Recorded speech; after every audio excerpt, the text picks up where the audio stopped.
Have you ever wondered what the early life of Christoph Columbus, the man who would change the course of history, was like? Now that is a story shrouded in as much mystery as the man himself.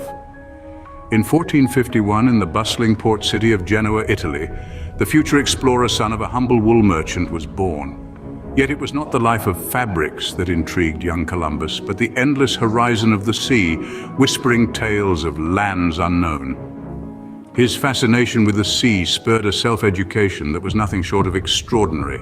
He devoured books and maps, learning about the world beyond what he could see. Amidst a time when many still clung to the idea of a flat earth, Columbus was boldly embracing the concept of a spherical one. He was a dreamer, a thinker, a man ahead of his time. So from a humble beginning, Columbus was already setting the stage for his future voyages.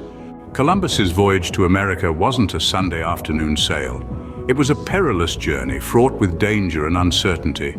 As the sun set on a late summer day on the 3rd of August, 1492, 3 ships, the Santa Maria, the Pinta, and the Nina, set sail from the Spanish port of Palos. Their destination was unknown, their path uncharted.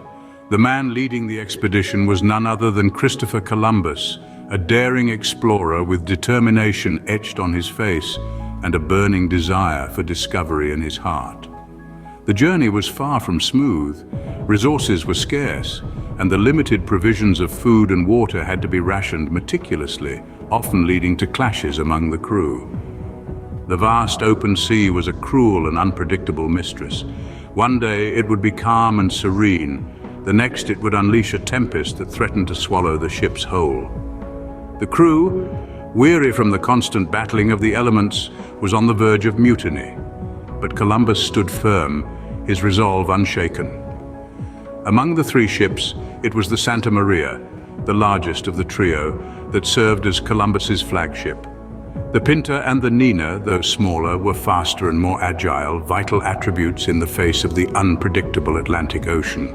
Together they navigated the treacherous waters, their sails billowing against the wind, their hulls creaking under the strain.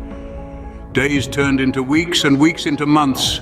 Just as hope was waning on the morning of October 12th, 1492, a cry echoed from the Pinta, "Land! Land!" The sight of a small sandy beach sparked a renewed energy among the crew. The hardships they had endured, the storms they had weathered, all seemed to fade away at the sight of the new world. Columbus had led them through the unknown, through the darkness, and into the dawn of a new era. Despite the hardships, Columbus made it to the New World, but the story doesn't end there. As fascinating as Columbus's voyage was, it had a horrifying impact on the natives of the New World. Picture this: a foreign entity lands on your shores, claiming your homeland as their own. This was the reality for the indigenous tribes that first encountered Christoph Columbus. In his pursuit of wealth and fame, Columbus enacted a regime of brutality that has since been glossed over in many history books. One of the darkest aspects of Columbus's legacy was his treatment of the native populations. This wasn't just a case of cultural misunderstanding or minor skirmishes, it was outright violence and oppression.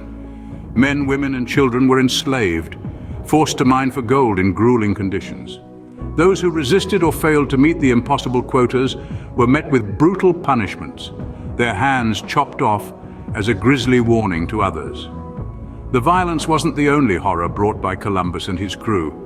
They also brought diseases, which the natives had no immunity. Smallpox, measles, and influenza swept through the tribes like wildfire, decimating populations. Together with other causes, the colonization of the Caribbean islands begun by Columbus triggered a demographic catastrophe. The population of Hispaniola fell from an estimated 400,000 to 1 million at the time of the first voyage of discovery to around 100,000 in 1504. In 1514, there were only 22,000, and in 1542, according to Las Casas, barely 200 inches were still alive. Before the arrival of Columbus, up to 15 million people lived in the Caribbean, but beyond the physical toll was the cultural devastation. The rich tapestry of indigenous cultures, languages, and traditions were dismissed, suppressed, and often destroyed. Whole ways of life were extinguished, their echoes only found in the artifacts and stories left behind. Columbus's actions set a precedent for the colonization and exploitation of the New World that would follow, casting a long and dark shadow over the history of the Americas. It's a part of the story that's often swept under the rug, overshadowed by tales of brave exploration and discovery.